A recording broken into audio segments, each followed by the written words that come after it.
Hello everyone, and welcome back to another episode of Acupuncture is My Life. Now in this episode, I want to discuss some of the problems that come with not drinking enough water. Now, I experience this a lot in general, not even just patients at the clinic, virtual patients, but just in general. I mean, sometimes I can go to the park, I'll meet people, I'll meet individuals at health fairs, individuals that are aware that I'm a board certified doctor of acupuncture.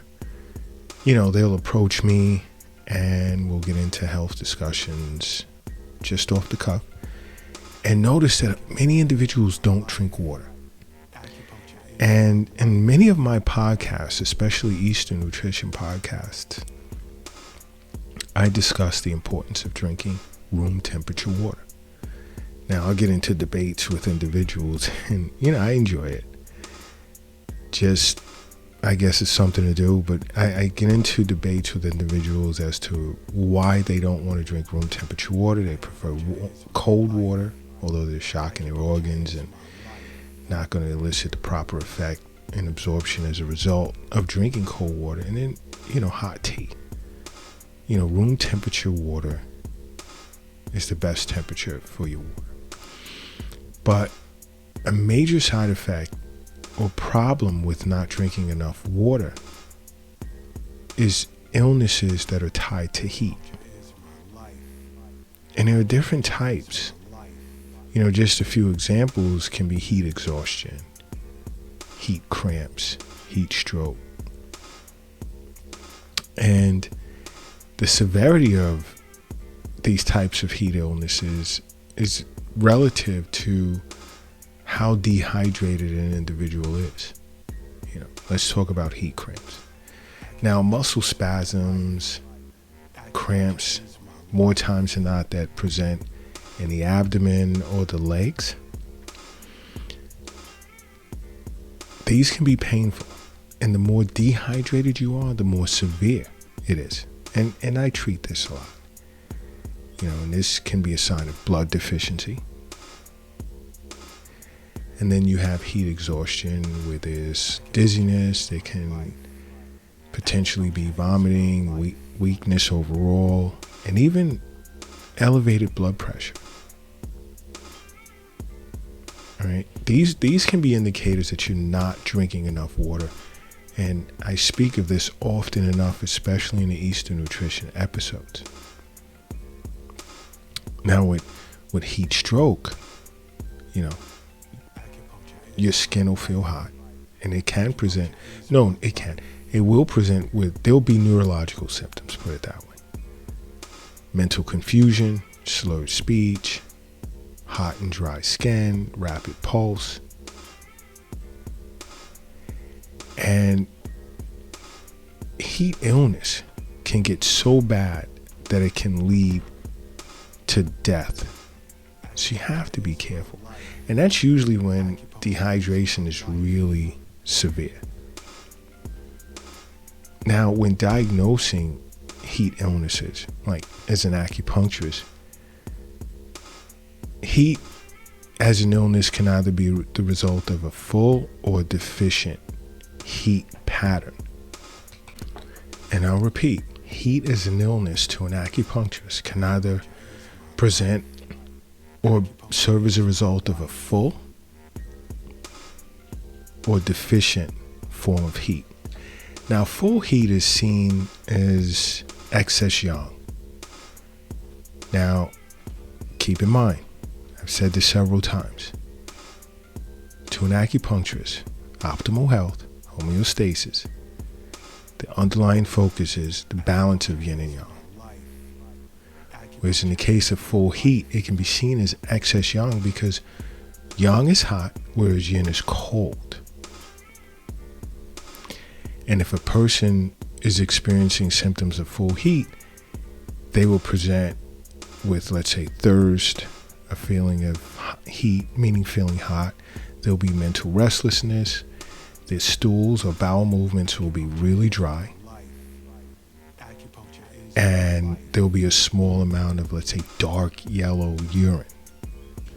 And their face would, in some cases, more cases than not, it depends on race, color of your skin, you may be able to see your face is appearing as red. And what can cause this form of heat illness can be things such as eating too much in the way of hot energy foods, like red meat, spicy foods, alcohol. And keep in mind, alcohol is dehydrating. Too much in the way of spicy foods and red meats can dehydrate you as well. All right? And even emotional stress, because stress tends to stagnate chi, which then gives rise to internal heat.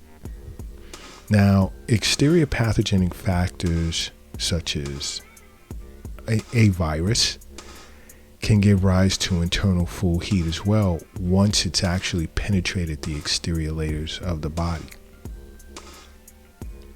But keep in mind, when we say full heat, yin and yang start out as balanced, but then yang will increase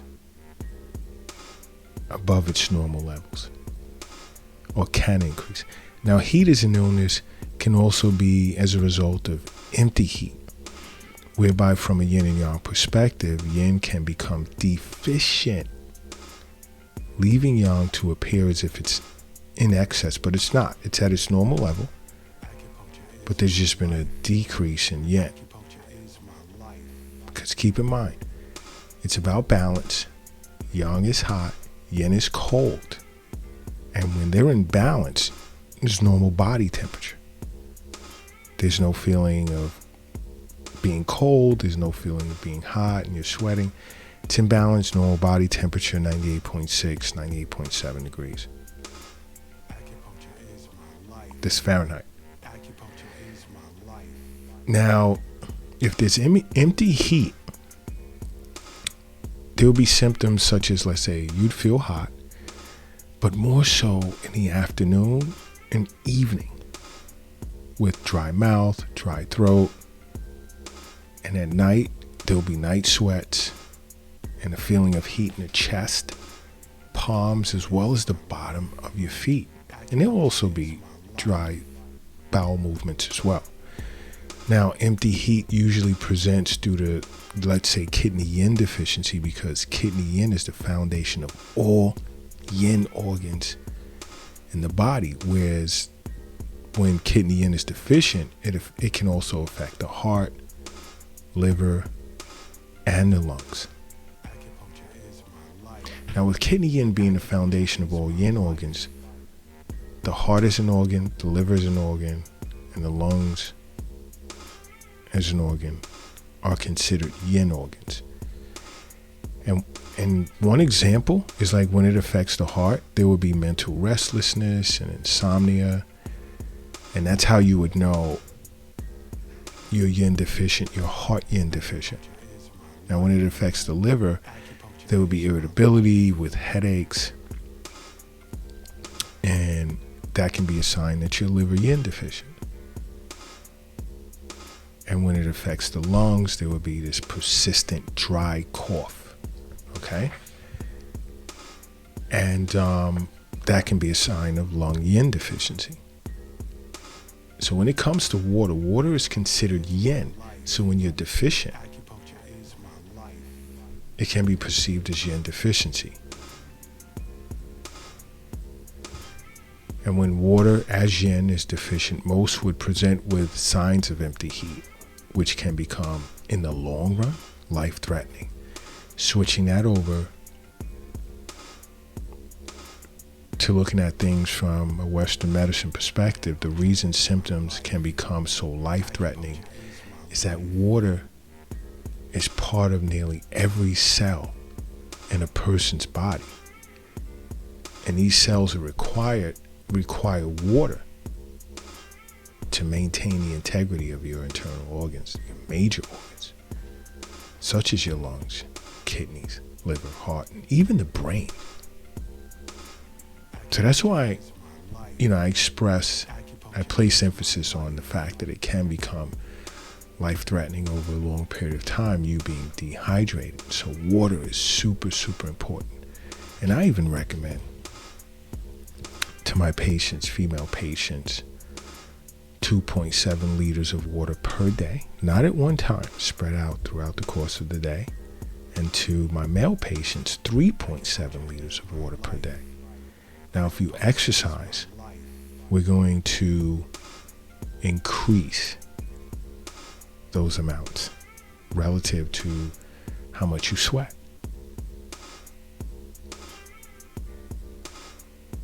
Okay? Relative to how much you sweat. But I state many times, I say this many times in many podcasts, especially the Eastern Nutrition podcast. And I run into a lot of issues with followers on TikTok. They hate on the social media platform TikTok when I recommend drinking water for some reason or another. But if you're not already following us on every social media platform, do so under Acupuncture is My Life. Because there's so much information on these platforms that so many individuals benefit from. But I do say over and over, and I won't stop saying it, you must make acupuncture a part of your life, because acupuncture is my life. What's yours?